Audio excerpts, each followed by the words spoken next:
In November 1974, while still at Howard, I heard a rumor that I was going to be blocked from promotion and tenure because of my views, not because of my academic work. And I went immediately to the Dean of the College of Medicine, Dr. Marion Mann, and I asked him, I said, Dr. Mann, I hear that I am going to be blocked from promotion and tenure because of my views. And Dr. Mann responded, to be frank with you, Dr. Welsing, this paper that you wrote, and I said, the Cress Theory of Color Confrontation, he said yes. He went on to say that it did not make sense for me to say that white people were envious of black people because white people lack skin pigmentation.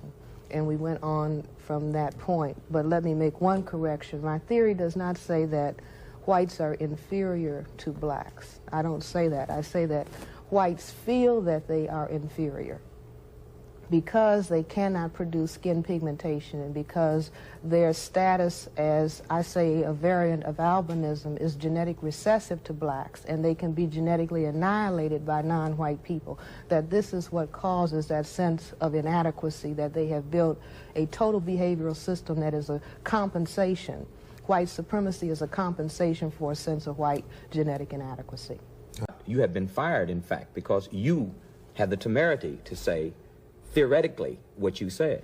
Well, let me just go, I look at that particular case, there's the case of Dr. Rubin, who the students had charged that he was negligent in his duties towards the student body. Now, all these charges have been washed away, but this was essentially, as I understand it, what happened. They alleged that he had done a couple of things that some people had said were racist, and also that he had been negligent in his responsibilities.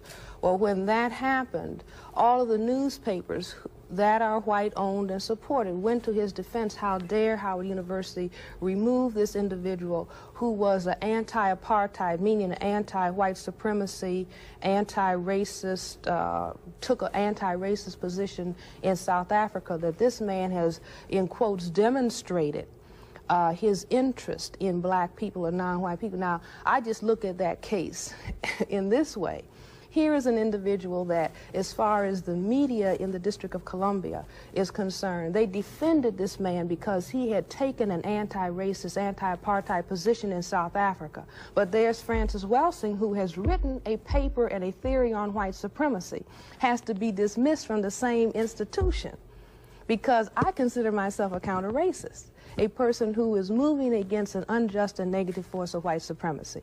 But I have to be dismissed because I wrote a theory that was against white supremacy. But an individual who is classified as white, who took a position so-called an anti-white supremacy position in South Africa, he is defended as being someone who should be at a black institution. Defended at least by the media.